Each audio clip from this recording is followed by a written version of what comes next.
Hello, आवाज आ रही है मेरी?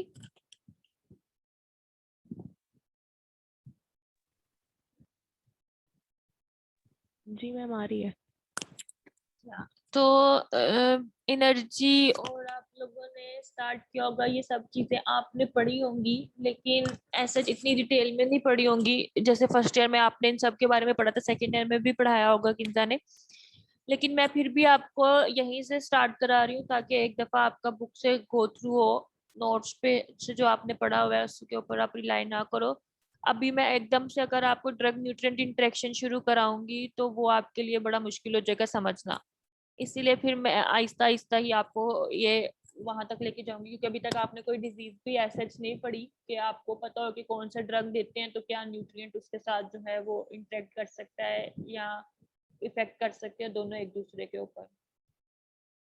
सबसे पहले जो चैप्टर है इसमें अगर हम एनर्जी की बात करें तो एनर्जी समटाइम्स हम डिफाइन करते हैं कि कैपेसिटी टू डू वर्क। ठीक है, ये सबको पता है। The ultimate source of all energy in living organism is the sun. क्यों? क्योंकि जो प्लांट्स होते हैं वो ही जो है वो यूज होते हैं, सन एनर्जी यूज करते हैं फॉर फोटोसिंथेसिस सन को। ठीक है, और उसी प्लांट्स को जो फिर एनिमल और दूसरे ह्यूमन कंज्यूम करते हैं, और उन एनिमल्स को फिर ह्यूमन कंज्यूम करते हैं फॉर देयर नरिशमेंट। ठीक है, टू सस्टेन लाइफ। अब एनर्जी रिक्वायरमेंट्स की बात करें तो जो एनर्जी रिक्वायरमेंट्स होती हैं उनको हम डिफाइन कैसे करते हैं कि energy requirements are defined as dietary energy intake that is required for growth और maintenance in a person of a defined age, gender, weight, height and level of physical activity. Growth के साथ साथ अगर आप मेंटेनेंस भी कर रहे हैं, बॉडी की ग्रोथ हो रही है लेकिन जो ग्रोथ है वो इतनी इफेक्टिव नहीं है तो फायदा नहीं है। आपको ग्रोथ भी है और मेंटेनेंस भी करनी है, उसके लिए जो एनर्जी रिक्वायर होती है किसी भी इंडिविजुअल को, वो उसकी एनर्जी रिक्वायरमेंट होती है और वो बेस कर रही होती है उस इंडिविजुअल की एज पे, उसका जेंडर क्या है, उसका वेट हाइट क्या है और उसकी लेवल ऑफ फिजिकल एक्टिविटी क्या है। In children and pregnant or lactating women, energy requirements include the needs associated with deposition of tissues or secretion of milk at rate consistent with good health.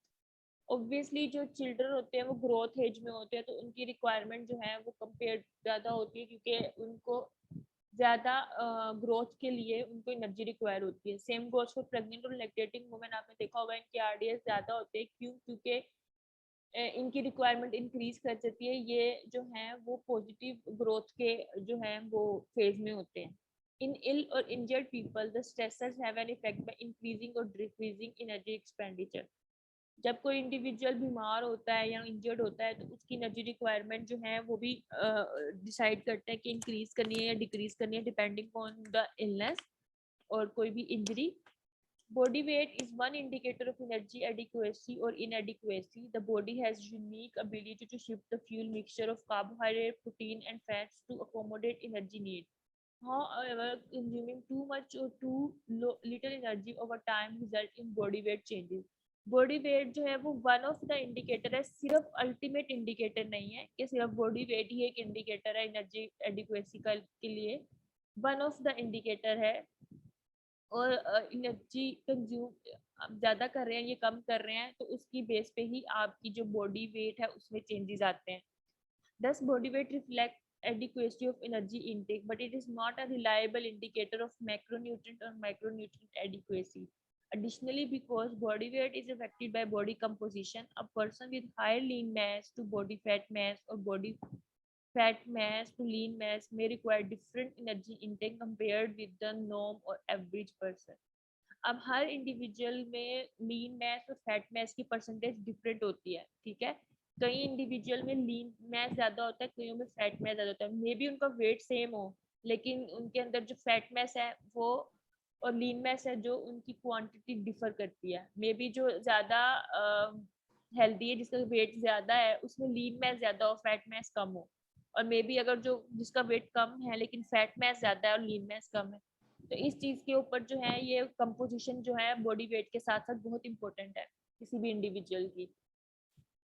अब जो भी energy हम expand करते हैं उसके कुछ कंपोनेंट्स होते हैं। सबसे पहले एनर्जी एक्सपेंडिचर जो है हमारा वो 3 चीज़ों पे डिपेंड कर रहा होता है। बेसल एनर्जी एक्सपेंडिचर पे, थर्मिक इफेक्ट ऑफ फूड पे और एक्टिविटी थर्मोजेनेसिस पे। ये तीनों चीज़ें जब हम कंबाइन करते हैं तो वो बेस करती हैं एक इंडिविजुअल की डेली टोटल एनर्जी एक्सपेंडिचर को। ठीक है, ये चीज़ें आपने पढ़ी हुई हैं पहले फर्स्ट ईयर में, रिकॉल कर लें। सबसे पहले अगर हम बात करें basal and resting energy expend, आप बीएमआर कह लें, आप बीईई कह लें, आप आरएमआर कह लें, आप आरईई कह लें, ये सब चीजें सेम है। ठीक है, बीएमआर, बीईई, आरएमआर, आरईई सेम है विद स्लाइट डिफरेंस। तो इंटरचेंजेबली टर्म्स जो हैं वो अक्सर ऑथर्स यूज कर लेते हैं। ठीक है, बीईई और BMR is same, REE and RMR is same. ठीक है, जो बीईई है या बेसल मेटाबॉलिक रेट है is the minimum amount of energy expended that is compatible with life. ठीक है, minimum amount of energy that is required to sustain life. An individual BE reflect the amount of energy during 24 hours while physically and mentally at rest in a thermo-neutral environment that prevent the activation of heat generating processes such as shivering. अब जो B होता है वो हमारे पास वो requirement है या वो एनर्जी है, एक्सपेंडिचर है जो हम नॉर्मल 24 आवर में, अगर एक बंदा एक रेस्टिंग स्टेट में है, ठीक है, और उसका कोई फिजिकली और मेंटली जो है वो कोई उसका वर्क नहीं हो रहा, तो उसमें जो उस चीज को हम कहते हैं कि उसका बेसल एनर्जी एक्सपेंडिचर हो रहा है। ये नहीं है कि अगर एक इंडिविजुअल जो है वो रेस्ट पे है तो उसकी कोई एनर्जी एक्सपेंडिचर नहीं हो रहा, उसको तब भी उसका एनर्जी एक्सपेंडिचर हो रहा होता है। Measurement of BE should be done before an individual has engaged in physical activity, preferably on awakening from sleep, and 10 to 12 hours after ingestion of any food, drink or nicotine. आगे जब हम method पढ़ेंगे कि हम किस तरह इनको मैयर करते हैं तो उसमें आपको पता चलेगा कि क्या क्या रिक्वायरमेंट होती हैं उस इंडिविजुअल को फुलफिल करनी होती है जिसका हम बेसल एनर्जी एक्सपेंडिचर चेक कर रहे होते हैं। उनमें से कुछ उन्होंने ये बताया या तो अगर इंसान अभी सो के उठा है या उसने 10 से 12 घंटे हो गए उसे कुछ खाए पिए और कोई भी निकोटीन चीज ली, the BEE remain remarkably constant on a daily basis, typically representing 60 to 70% of TEE.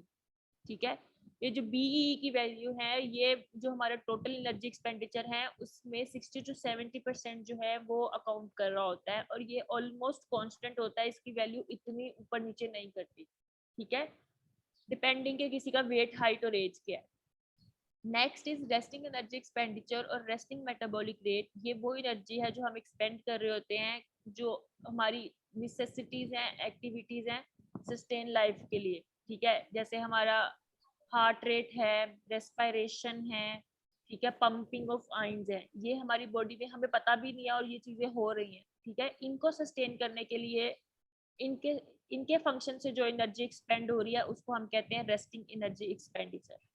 ठीक है, it include energy required by the central nervous system and for maintenance of body temperature. For practical reason, the BEE is now rarely measured. REE measurements are used in its place, which in most cases higher than BEE by 10 to 20%. The term REE and RMR and BEE and BMR can be used interchangeably, but REE and BEE वो इस chapter में वो use कर रहे हैं। ठीक है, अगर आप बीई की बात कर रहे हैं तो वो आपका टोटल एनर्जी एक्सपेंडिचर का 60 to 70% काउंट करता है, लेकिन अगर आप आरएमआर या आरई की बात कर रहे हैं तो वो बी से 10 to 20% मोर होता है, मतलब आप कह सकते हैं 70 to 90%। अब जो हमारा रेस्टिंग एनर्जी एक्सपेंडिचर है उसको कौन कौन से जो फैक्टर्स हैं वो अफेक्ट कर रहे होते हैं। ठीक है, सबसे पहले है as, because REE is highly affected by the proportion of lean body mass. It is highest during period of rapid growth, especially first year and second year of life. मतलब जो इन्फेंसी है, इन्फेंट्स होते हैं, उनका जो REE है वो जो है वो हाईएस्ट होता है। ठीक है, ज्यादा होता है उनका कंपेयर टू बाकी एज ग्रुप्स में। क्यों? क्योंकि उनकी रैपिड ग्रोथ हो रही होती है। जब रैपिड ग्रोथ हो रही होती है तो एनर्जी जितना आप एनर्जी ले रहे होते हो उतनी फिर आप एक्सपेंड भी कर रहे होते हो। The initial energy required for synthesize and depositing fat tissue is approximately 5 kilocalorie per gram of tissue gain. Growing infants may store as much as 12 to 15% of energy value of their food in the form of new tissue. As a child becomes older, the energy requirement for growth is reduced to approximately 1% of TEE. After early adulthood, there is a decline in RE 1 to 2% per kilogram of fat-free mass per decade. अब वो बात कर रहा है कि जैसे जैसे as increase करती जाती है, जो RE है वो डिक्रीज करता जाता है, ठीक है। जब आप अर्ली अडल्टहुड में होते हो, अर्ली अडल्टहुड का मतलब है 18 ईयर से हर 10 ईयर पे आपका जो RE है, डिकेड का मतलब है 10 ईयर्स, तो हर 10 ईयर के बाद जो आपका RE है वो 1 to 2% जो है वो डिक्रीज करता जाता है, ठीक है। इसलिए जो ओल्ड एज इंडिविजुअल्स होते हैं उनका RE कम होता है। Fortunately, exercise can help maintain a higher lean body mass and a higher resting energy expenditure. Decrease in RE with increased age may be partially related to age-associated changes in relative size of LBM components. ठीक है, अब वो LBM को और RE को compare कर रहा है, और वो एक रीजन ये भी बता रहा है कि जो एडवांस एज होती है या एल्डर पीपल होते हैं उनमें RE कम होने की एक वजह ये भी हो सकता है कि जो उनका लीन बॉडी मैस है वो भी डिक्रीज करना शुरू कर देता है, ठीक है। आपने देखा है कि अक्सर जो ओल्डर एडल्ट होते हैं उनकी जो स्किन होती है वो लटकना शुरू हो जाती है, क्यों? क्योंकि उनका जो मसल मैस है वो लॉस होना शुरू हो जाता है और उनमें फैट की डिपोजिशन ज्यादा होती है, ठीक है। उसकी वजह से भी उनका रेस्टिंग एनर्जी एक्सपेंडिचर जो है वो डिक्रीज कर सकता है। Next is body composition. Fat-free mass or lean body mass comprise the majority of metabolic activity tissue in the body and is primarily predictor of REE. Fat-free mass contribute to approximately 80% of variation in REE. Because of their greater athlete with greater muscular development have approximately a 5% higher resting metabolism rate than non. अब इसमें body composition में बताया है जो lean body mess individual हैं उनका resting energy expenditure ज्यादा होता है कंपेयर टू जिनका फैट मैस ज्यादा है, और जो एथलीट है उनका रेस्टिंग एनर्जी एक्सपेंडिचर 5% ज्यादा होता है compare to non athletic. Approximately 60% of REE can account for by the heat produced by high metabolic rate organs, that is liver, brain, heart, spleen, and kidneys. Indeed, difference in FFM between ethnic group may be related to total mass of these HRMOs. Relatively small individual variation it may significantly affect REE. जो हमारे high metabolic rate organs होते हैं ये भी REE के लिए account करते हैं, क्योंकि जब ये फंक्शन करते हैं तो हीट प्रोड्यूस होती है और ये अप्रोक्सीमेटली 60% जो है वो अकाउंट कर रहे होते हैं, ठीक है। अब वो डिफरेंट एथनिक ग्रुप में इनकी डिफरेंट HRMOs की हीट प्रोडक्शन हो सकती है जिसकी वजह से उनका REE डिफरेंट हो सकता है। Next is body size. जो लार्जर इंडिविजुअल होते हैं उनका मेटाबॉलिक रेट ज्यादा होता है कंपेयर टू स्मॉलर पीपल, और जो टॉल इंडिविजुअल होते हैं उनका मेटाबॉलिक रेट ज्यादा होता है देन शॉर्टर, ठीक है। तो अगर एक टॉल है और थिन पीपल है उसका मेटाबॉलिक रेट हायर होगा कंपेयर टू जो शॉर्ट और वाइडर है, ठीक है। ये हो गई उसकी बॉडी साइज। नेक्स्ट जो हमारा क्लाइमेट है वो भी अकाउंट कर रहा होता है REE पे को अफेक्ट कर रहा होता है। REE is affected by extremes in environmental temperature. People living in tropical climates usually have REE that are 5% to 20% higher than those living in temperate areas. अब ट्रॉपिकल एरियाज वो होते हैं जिनमें टेम्परेचर स्लाइटली इंक्रीज होता है compare to temperate region, तो उनका उन रीजन्स में जो रेस्टिंग एनर्जी एक्सपेंडिचर है वो भी ज्यादा होता है, ठीक है।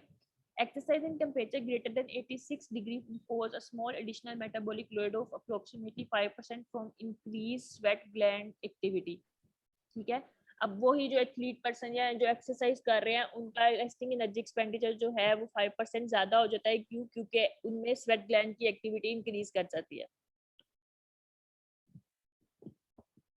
The extent to which energy metabolism increase in extremely cold depend on insulation available from body fat and protective clothing, ठीक है। अब वो कह रहा है कि अगर कोई सी कोल्ड एनवायरनमेंट में आपका रेस्टिंग एनर्जी एक्सपेंडिचर इंक्रीज कर गया है तो इसका मतलब है कि या तो आपने कोई बहुत ज्यादा इंसुलेशन दी हुई है, बॉडी फैट बहुत ज्यादा है उस इंडिविजुअल में, या फिर उनकी जो क्लोथ्स हैं वो इस तरह के हैं कि वो उनको बाहर की कोल्ड एनवायरनमेंट से बचा रहा है और वो इंसुलेशन प्रोवाइड कर रहा है, तो जिसकी वजह से उनका रेस्टिंग एनर्जी एक्सपेंडिचर ज्यादा हो सकता है।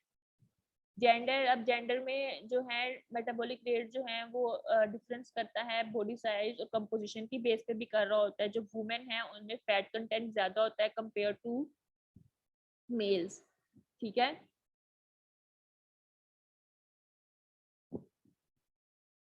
तो जो जनरली फीमेल्स हैं वो उनमें प्रोपोर्शन फैट की ज्यादा होती है देन मसल के मैन में, और उनका मेटाबॉलिक रेट जो है वो अप्रोक्सीमेटली 5 to 10% जो है वो लोअर होता है देन मैन। मैन में लीन मैस कंटेंट ज्यादा होता है, फैट मैस कंटेंट कम होता है, इसलिए उनके जो रेस्टिंग एनर्जी एक्सपेंडिचर है वो ज्यादा होता है फीमेल से, और ऑब्वियसली उनकी जो हाइट है वो भी ज्यादा होती है फीमेल से इस वजह से भी।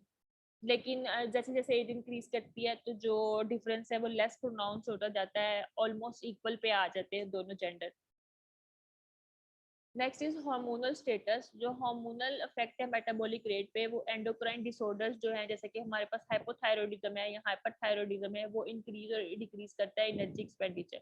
हाइपरथायरॉयडिज्म में आपका जो रेस्टिंग एनर्जी एक्सपेंडिचर है वो इंक्रीज हो जाता है, और हाइपोथायरॉयडिज्म में आपका एनर्जी एक्सपेंडिचर डिक्रीज कर जाता है। ठीक है। इसके अलावा सिंपैथेटिक नर्वस सिस्टम की जो स्टिमुलेशन होती है, इमोशनल एक्साइटमेंट और स्ट्रेस है, वो भी रिलीज करता है एपिनेफ्रीन, जो कि ग्लाइकोजेनोलाइसिस और सेलुलर एक्टिविटी को इंक्रीज करता है। इन स्टेट में भी आपका जो है वो रेस्टिंग एनर्जी एक्सपेंडिचर इंक्रीज कर जाता है। ग्रेलिन और पेप्टाइड वाई वाई है गट के हार्मोन है, ये आप वेट मैनेजमेंट वाले चैप्टर में पढ़ रहे होंगे। ये आपकी एपेटाइट को रेगुलेट करते हैं। ठीक है, और एनर्जी होमियोस्टेसिस में इन्वॉल्व होते हैं। इस टाइम पे भी आपका जो हार्मोनल लेवल जो है वो इंक्रीज होता है, तो भी आपका रेस्टिंग एनर्जी एक्सपेंडिचर जो है वो ज्यादा होता है। नेक्स्ट जो हमारे पास जो मेंस्ट्रुअल साइकिल होता है, उन चीज पे भी मूवमेंट का जो है वो रेगुलेट कर होता है resting energy expenditure. Luteal phase होती है जो ओवुलेशन और मेंस्ट्रुएशन के दरमियान का पीरियड होता है, उस टाइम जो है वो रेस्टिंग और मेटाबॉलिक रेट जो है वो इंक्रीज कर जाता है फीमेल में स्लाइटली। इसके अलावा प्रेगनेंसी में भी डिफरेंट हार्मोन्स जो हैं वो प्लेसेंटा से या फीटल की डेवलपमेंट से या यूट्राइन से जो है वो रिमूव कह रही हूँ प्रोड्यूस हो रहे होते हैं, तो वो भी जो है मदर का जो वर्कलोड है कार्डियो को इंक्रीज कर देते हैं, जिसकी वजह से उनका इंक्रीज हो जाता है रेस्टिंग एनर्जी एक्सपेंडिचर या basal energy expenditure. Next is temperature. Fever जो है वो भी आपका रेस्टिंग एनर्जी एक्सपेंडिचर इंक्रीज करता है। अप्रोक्सीमेटली 7% जो है वो ईच डिग्री, अगर आपका सपोज अगर आपका टेम्परेचर 98.6 है, तो आपका रेस्टिंग एनर्जी एक्सपेंडिचर जो नॉर्मल से 7% इंक्रीज करेगा। अब 98.6 से अगर 1 डिग्री इंक्रीज करते जाएंगे, तो उसी तरह 1 डिग्री इंक्रीज करने पे 7% आपका आरई इंक्रीज करता जाएगा। ये फॉरन हाइट की बात है। लेकिन अगर 37 डिग्री सेल्सियस है तो वो 13% ईच डिग्री जो है वो राइज कर रहा होता है। जैसे जैसे आप 1 डिग्री बढ़ाते जाएंगे, हर 1 डिग्री पे 7% इंक्रीज करता जाएगा। इसके अलावा स्टडीज कहती हैं कि जो हॉस्पिटलाइज्ड पेशेंट हैं उनका भी एनर्जी एक्सपेंडिचर ज्यादा होता है compare to non hospitalized patient के। अदर फैक्टर हैं, उनमें हमारे पास आती है कैफीन, निकोटीन, अल्कोहल, ये भी स्टिमुलेट करते हैं मेटाबॉलिक रेट को। अगर आपने 200 से 350 mg मेल्स ने और 250 mg फीमेल्स ने इंक्रीज कर देता है हमारा RE 7 to 11% मेल्स में, और 8 to 15% इन फीमेल्स अगर उन्होंने 200 से 350 mg जो है वो कैफीन इनटेक की है। निकोटीन जो है वो इंक्रीज करता है आपका RE by approximately 3% to 4% in man and 6% in women. Alcohol consumption जो है वो 9% इंक्रीज कर देता है आपका resting energy expenditure. Next is thermic effect of food. जो थर्मिक इफेक्ट ऑफ फूड है ये आपका एनर्जी एक्सपेंडिचर इंक्रीज करता है। एसोसिएशन होती है इसकी with consumption, digestion and absorption of food, और ये टोटल जो है वो 10% होता है टोटल एनर्जी एक्सपेंडिचर का। The TEE may also called diet induced thermogenesis, specific dynamic action और the specific effect of food। ये तीनों एक ही चीज के नाम है, थर्मिक इफेक्ट ऑफ फूड के। ठीक है। थर्मिक इफेक्ट ऑफ फूड दो तरह के होते हैं, एक होते हैं ऑब्लिगेटरी और एक होते हैं फैकल्टेटिव। ऑब्लिगेटरी वो होते हैं जो कि आपको नॉर्मल आपको एनर्जी रिक्वायर होती है for digestion, absorption, मेटाबोलाइजेशन and storage of protein, fat and carbohydrate. जो अडेप्टिव और फैकल्टेटिव होते हैं ये वो इसमें जो है वो आपकी एक्सेस एनर्जी जो है वो एक्सपेंड हो रही होती है। क्यों? क्योंकि आपका जो सिंपैथेटिक नर्वस सिस्टम है वो स्टिमुलेट कर देता है। उसकी स्टिमुलेट करने की वजह से आपकी जो मेटाबॉलिक एक्टिविटी है वो इंक्रीज कर जाती है। अगर आप किसी ऐसी कंडीशन में है जिसमें आपका सिंपैथेटिक नर्वस एक्टिविटी इंक्रीज कर देती है, तो वो आपका मेटाबॉलिक रेट इंक्रीज कर देती है। उस मेटाबॉलिक रेट के इंक्रीज करने से आपकी एनर्जी एक्सपेंडिचर इंक्रीज हो जाता है। उस एनर्जी एक्सपेंडिचर को हम कहते हैं वो फैकल्टेटिव या अडेप्टिव है, क्योंकि वो नॉर्मल नहीं है। ठीक है, ऑब्लिगेटरी इज नॉर्मल, जैसे हम नॉर्मल इंडिविजुअल और नॉर्मल हमें रिक्वायर है एनर्जी। लेकिन अगर कोई ऐसी कंडीशन है, आपने उस कंडीशन के अकॉर्डिंग अडेप्ट किया है, इसलिए उसको हम कहते हैं वो अडेप्टिव या फैकल्टेटिव है। The total energy expenditure varies with the composition of diet, with energy expenditure increase directly after food intake, particularly after consumption of meal higher in a protein compared with meal higher in fat. Fat is metabolized, क्यों? आपने पीछे भी पढ़ा है कि अगर body fat ज्यादा है तो आपका रेस्टिंग एनर्जी एक्सपेंडिचर कम है। इसी तरह अगर आप मील में भी प्रोटीन इंक्रीज कर रहे हैं तो आपका जो है वो इंक्रीज होगा thermogenic effect of food, fat के इंक्रीज करने से नहीं होगा। Fat is metabolized efficiently with only 4% wastage compared with 25 wastage when carbohydrates is converted to fat for storage. These factors are thought to contribute to obesity promoting characteristic of fat. Although the extent of total thermogenic effect of food depend on size and macronutrient content of meal, thermogenic effect of food decrease after ingestion over 30 to 90 minutes. Furthermore, the macronutrient oxidation rate is not different in lean and obese individuals. ठीक है, ये बात समझ आ गई है कि इसमें कोई फर्क नहीं पड़ रहा कि कंपोजिशन क्या है। After 30 to 90 minute thermogenic effect of food जो है वो डिक्रीज करना शुरू कर देता है। इसके अलावा जो spicy food, excuse me ma'am, जी मैम आपने प्रोटीन और फैट का क्या बताया? प्रोटीन की ब्रेकडाउन से ज्यादा प्रोटीन अगर आप किसी मील में ले रहे हैं तो आपका जो थर्मोजेनिक इफेक्ट ऑफ फूड है वो इंक्रीज करता है। ठीक है, और फैट अगर आप कर रहे हैं कंपेयर टू फैट, फैट का भी करता है लेकिन प्रोटीन ज्यादा कर रहा है, क्योंकि जैसे आपका लीन बॉडी मास जो है वो ज्यादा आपकी जो मेटाबॉलिक रेट है उसे इंक्रीज करता है। ठीक है, तो जितनी ज्यादा आप प्रोटीन लेंगे उतना आपका मेटाबॉलिक रेट जो है वो इंक्रीज करेगा। मैम ओबीज पीपल में ज्यादा होता है ये कि लीन पीपल में? जो थर्मोजेनिक इफेक्ट ऑफ फूड है ना वो डिपेंड नहीं करता आपका बॉडी कंपोजिशन पे कि आप लीन नहीं, मैं वो पूछ रही हूँ resting metabolic rate. Resting metabolic rate जो आपका लीन मास वाले इंडिविजुअल्स हैं उनका ज्यादा होता है। Okay ma'am. ठीक है, जो स्पाइसी फूड है वो भी इनहेंस करते हैं आपका थर्मोजेनिक इफेक्ट ऑफ फूड। जो भी आपका चिली या मस्टर्ड पेस्ट या कोई भी आपने सॉस यूज की है जो स्पाइसी है वो भी आपका मेटाबॉलिक रेट इंक्रीज करती है एज मच एज 33% ओवर अनस्पाइस्ड मील, और 3 घंटे तक इसका इफेक्ट रहता है। इसके अलावा कैफीन है, कैप्सेसिन है और different type of green teas जो हैं वो भी आपका मेटाबॉलिक रेट इंक्रीज करते हैं, इसीलिए, और फैट ऑक्सीडेशन इंक्रीज करते हैं, इसीलिए जो है वो आप इनको वेट रिडक्शन में यूज कर रहे होते हैं जितनी भी आपकी ये ग्रीन टीज है। Next is actual measurement of TEF is appropriate only for research purpose. Thus, to measure the TEF, it would be necessary to determine BEE and energy expended in excess of BE every 30 minutes for at least 5 hours after a meal. For practical purpose, it is calculated as no more than an additional 10% of REE added on to the sum of REE and the activity thermogenesis. अब पीछे हमने पढ़ा है कि वो 3 चीजों से मिलके बनी है हमारी total energy expenditure, basal metabolic rate से, थर्मोजेनिक इफेक्ट ऑफ फूड से और एक्टिविटी थर्मोजेनेसिस से। ठीक है, तो जिसमें हमारे पास थर्मोजेनिक इफेक्ट ऑफ फूड जो है वो 10% जो है वो टोटल जो है वो कंट्रीब्यूट कर रहा होता है। Next is activity thermogenesis. अच्छा, अब आरई के बाद और टी के बाद जो है हम कुछ एनर्जी एक्सपेंड कर रहे होते हैं during activity.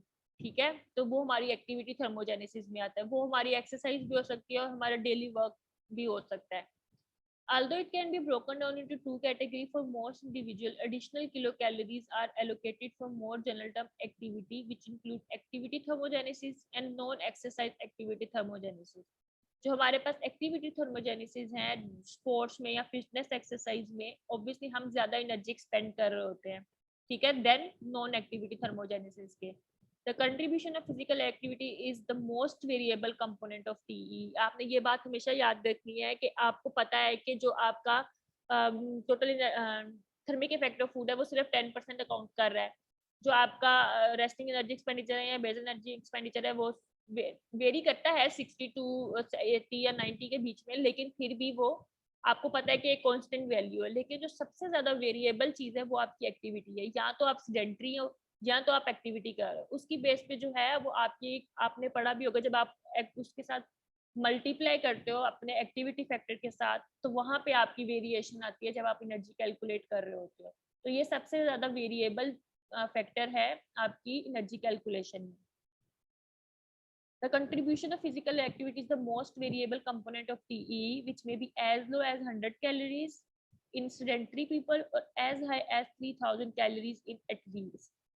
Non exercise activity thermogenesis represent the energy expended during the work day and during leisure time. Shopping है, गेमिंग है, गम च्यूइंग है, मतलब आप कोई काम नहीं करें, अगर आप अपना डेली रूटीन का काम कर रहे हो तो वो आपका सेडेंटरी में काउंट होता है।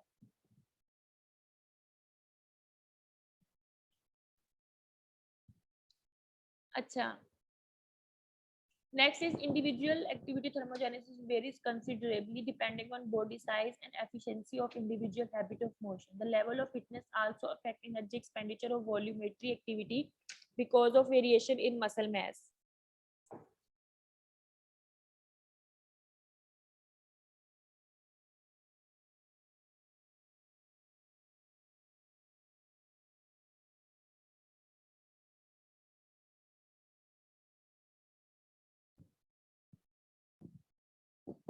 Activity thermogenesis tend to decrease with age, a trend that is associated with a decline in FFM and increase in fat mass. In general, men have a greater skeletal muscle than women, which may account for their high AT.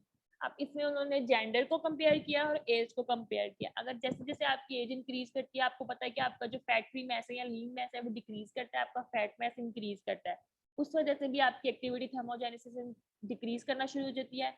और जो mails हैं उनका skeletal muscle content ज्यादा होता है compare to females, क्योंकि उनमें fat mess ज्यादा होता है, इसलिए जो एक्टिविटी थर्मोजेनेसिस है वो मोस्टली देखा गया है कि मेल्स में ज्यादा होता है कंपेयर टू फीमेल्स।